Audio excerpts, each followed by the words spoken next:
వేసుకోండి నాయనా. పప్పు ఉప్పు చింతపండు దండగయ్య నాయన. కప్పు నీళ్లు తాగి నువ్వు బతుకు నాయనా. డబ్బు ఖర్చు పెట్టకుండా దాచుకోండి నాయనా. ఖర్చులన్నీ ఊరి మీద వేసుకోండి నాయనా. పప్పు ఉప్పు చింతపండు దండగయ్య నాయన. కప్పు నీళ్లు తాగి నువ్వు బతుకు నాయనా. డబ్బు ఖర్చు పెట్టకుండా దాచుకోండి నాయనా. ఖర్చులన్నీ ఊరి మీద వేసుకోండి నాయనా. ఓహో ఓహో ఓహో ఓహో ఓహో ఓహో ఓహో ఓహో.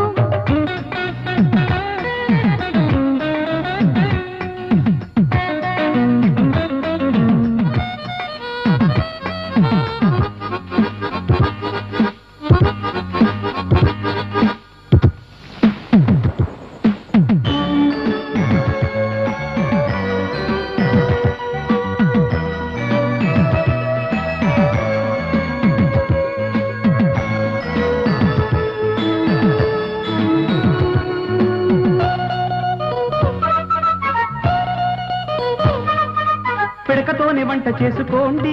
ఊక ఇంకా చౌకండి. పుల్లతోని పళ్ళు తోముకోండి. బూడిదైతే ఖర్చులేండి. బుడ్డి దీపంతో సర్దుకుపోండి. వీధి దీపాల వెలుగుంది. లోభి గొప్పన్న సూత్రము నాది. యోగి వేమన్న మార్గము నాది. వీరిద్దరు దొందుకు దొందే వీరి పిసిలికి కలుగును పిచ్చే. డబ్బు ఖర్చు పెట్టకుండా దాచుకోండి నాయనా. ఖర్చులన్నీ ఊరి మీద వేసుకోండి నాయనా. పప్పు ఉప్పు చింతపండు దండగయ్య నాయన. కప్పు నీళ్లు తాగి నువ్వు బతుకు నాయనా.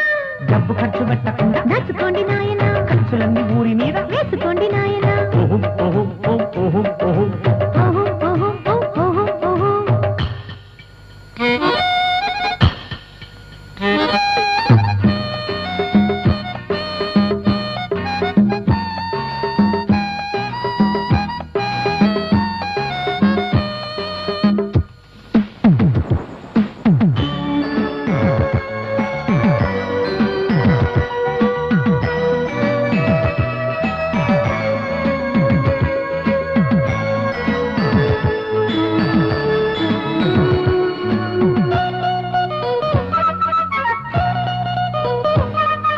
పంచచింపి లుంగి కట్టమంట. గోచి గుడ్డే పెట్టమంట. తేలికంటే గుడ్డ కట్టుకొచ్చా. వంట పాటే పాడవచ్చా. పైస పైసకి నువ్వు చూసినారి. పైస వేడల్లోనే చూసినారి. మహా చక్కగా కుదిరిన జోడి. మరి చెప్పయ్యా ఎప్పుడు పెళ్ళి. భలే బేరము తగిలేను కదరా. విడి రోగము దేనిక పొదరా. డబ్బు ఖర్చు పెట్టకుండా దాచుకోండి నాయనా. ఖర్చులన్నీ ఊరి మీద వేసుకోండి నాయనా. పప్పు ఉప్పు చింతపండు దండగయ్య నాయన. కప్పు నీళ్లు తాగి నువ్వు బతుకు నాయనా. డబ్బు ఖర్చు పెట్టకుండా దాచుకోండి నాయనా. ఖర్చులన్నీ ఊరి మీద వేసుకోండి నాయనా. పప్పు ఉప్పు చింతపండు దండగయ్య నాయన. కప్పు నీళ్లు తాగి నువ్వు బతుకు నాయనా. డబ్బు ఖర్చు పెట్టకుండా దాచుకోండి నాయనా. ఖర్చులన్నీ ఊరి మీద వేసుకోండి నాయనా. ఓహో ఓహో ఓహో ఓహో ఓహో ఓహో ఓహో ఓహో. ఓహో ఓహో ఓహో ఓహో ఓహో ఓహో ఓహో. ఓహో ఓహో ఓహో.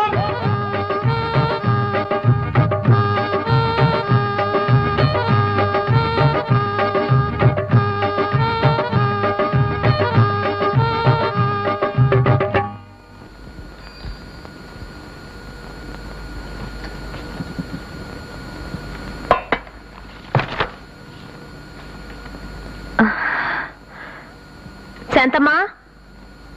అమ్మా, అన్ని పనులు అయిపోయాయా? వంటంతా అయిపోయిందమ్మా. మీ కాఫీ కాసి ఫ్లాస్క్ లో పోసాను. ఇక నేను వెళ్ళొస్తానమ్మా. ఇప్పుడు వెళ్ళడం అంత అర్జెంటా? మా అబ్బాయి వచ్చే టైం అయింది, అందుకని. నీకు అబ్బాయి ఉన్నాడా? ఉంటే నువ్వు మరో ఇంట్లో చాకరీ చేయాల్సిన కర్మేం పట్టింది? ఇది చాకరీ ఎందుకు అవుతుందమ్మా? నా మనుషుల పట్ల నేను నెరవేరుస్తున్న బాధ్యత. ఏమిటో శాంతమ్మా, ఇవాళ నా కాళ్ళు చాలా లాగుతున్నాయి. కాసేపు కాళ్ళు పట్టు. ఏ కాళ్ళు పట్టడం నామోషియా? లేదమ్మా, పడతాను.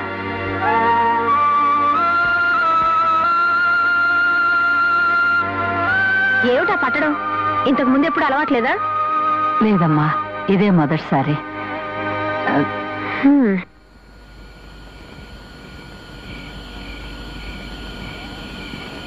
ఒరేయ్, లైట్ వేసుకుని లోపల చదువుకోవచ్చుగా. గవర్నమెంట్ వాళ్ళకి డబ్బులు కడుతుంది ఎందుకు? అవును, నువ్వేంటే పొద్దున్నే వెళ్తున్నావు, పొద్దుపోయాక వస్తున్నావు. ఎక్కడికి వెళ్ళావు? అడుక్కు తింటానికి. లేలే, అడుక్కోవడానికి అయితే ఇక్కడికి ఎందుకు? మన ఊళ్ళోనే అడుక్కోవచ్చుగా. ఒరేయ్, కొంతమందిని అడుక్కున్నా వాళ్ళ ఇళ్లలో ఊడిగించేసి కడుపు నింపుకున్న ఆనందంగా ఉంటుందిరా. కక్కుర్తి పట్టం తప్ప ఆప్యాయతలో ఉండే ఆనందం నీకేం తెలుసు? సరే చీకట్లో జాగ్రత్త చూసుకెళ్ళి పడతావు. ఏమిటో నన్ను కన్నప్పటి నుంచి చూస్తున్నాను. నా మాటలు ఆవిడికి గాని ఆవిడ మాటలు నాకు గాని అర్థమై చావు. నిన్ను గుడి ముందు నుంచి తీసుకొచ్చి ఎందుకు భోజనం పెడుతున్నానో తెలుసా? పుణ్యం కోసమమ్మా? కాదు, నేను లక్ష్మణరావు లేచిపోయాడు అనే నవల రాయబోతున్నాను. లక్ష్మణరావు లేచిపోవడం అంటే మగాడు ఎవడన్నా లేచిపోతాడా? అదే కదా నా స్పెషాలిటీ. రాయండి.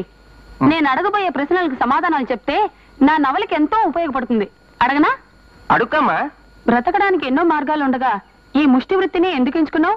ఈ వృత్తిలో వచ్చిందంతా రాబడే గాని ఇన్కమ్ ట్యాక్స్ గట్రా ఉండదు కదమ్మా. అంటే మంచి లాభసాటిగా ఉందా? అవునండి. నిజమేనా? అనుమానంగా ఉంటే మీరు 4 రోజులు అడుక్కుని చూడండి.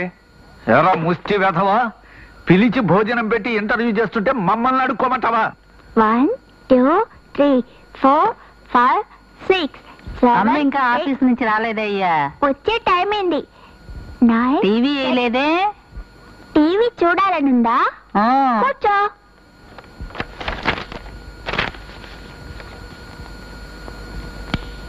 మన భారతంలో కౌరవులు పాండవులు రాజ్యాలు అబ్బా, చెవులు వెళ్ళిపోతున్నాయి. ఎందుకయ్యా సౌండ్? ఒక్క నిమిషం ఉండు.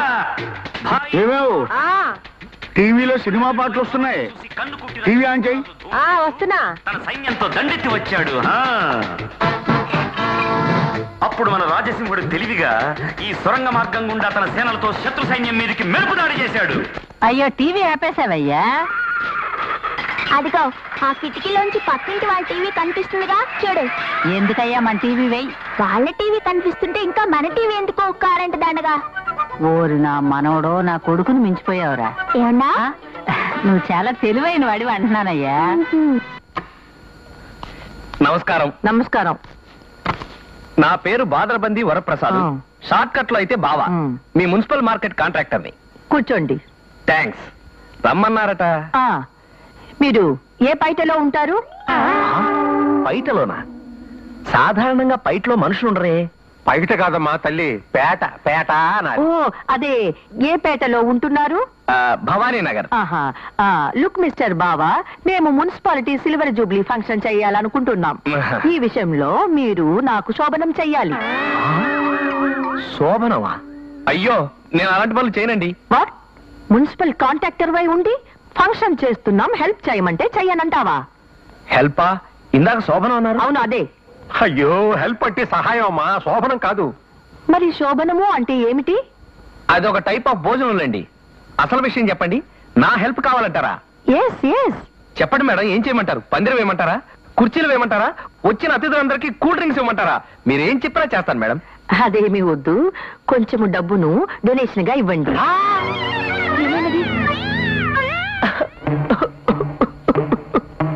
మొన్ననే మేడం పెద్ద జబ్బు చేసి ఉన్న డబ్బంతా ఖర్చు పెట్టేశాను.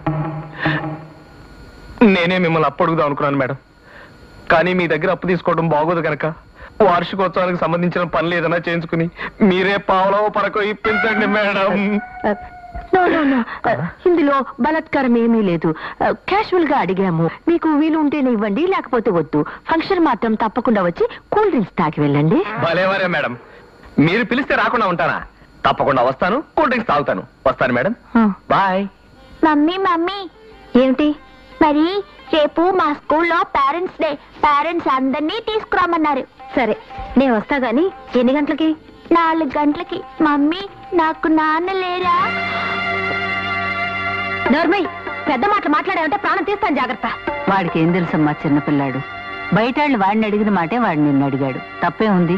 బయట వాళ్ళకేం తెలుస్తుంది నా బతుకు ఎందుకు అయిందో? ఈసారి నిన్నెవరైనా ఆ ప్రశ్న అడిగితే నాకు నాన్నే లేరని చెప్పరా? జయ, ఏమిటి శాంతమ్మా, ఏమైంది? ఎందుకు అరిచా? తప్పమ్మా. సుమంగళి ఎప్పుడు అలా మాట్లాడకూడదు. ఇంకెప్పుడు అలా అనుకో, నేను వినలేను.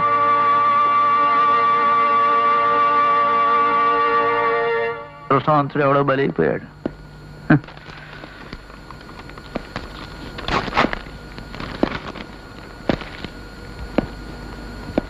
ఉత్తరం ఎక్కడి నుంచి? మీ చెల్లెల దగ్గర నుంచి. ఏం రాసింది? వాళ్ళ మున్సిపాలిటీ రజతోత్సవాలు జరుపుకుంటున్నారట. వీలుంటే మీ ఆయన్ని తీసుకుని తప్పకుండా ఆ రోజుకు వచ్చి వెళ్ళమని రాసింది. ఆయన పద్ధతిలో ఏమీ మార్పు రాలేదుట. మా చెల్లెలు చాలా దురదృష్టవంతురాలండి. పట్టుమని ఏడాదిన్నర కూడా కాపురం చేయకుండానే భర్తకు దూరం అయింది. నీ చెల్లెలు ఏడాదిన్నర కాపరం చేసిన తర్వాత భర్తకు దూరమైంది. మరి నా సంగతి ఏమిటి? మన పెళ్ళై 7 ఏళ్ళైనా ఇంతవరకు నీ దయ వల్ల శోభనమే కాలేదు. నా బాధ ఎవరితో చెప్పుకోను? శాంతమ్మా, అమ్మా, ఆఫీస్ నుంచి వచ్చేటప్పుడు చెప్పులు తెగిపోయాయి, కాస్త కుట్టించుకురా. ఏమిటి అలా చూస్తున్నావు? ఈ పని తర్వాత చేయొచ్చులే, ముందు వెళ్ళరా. అలాగేనమ్మా.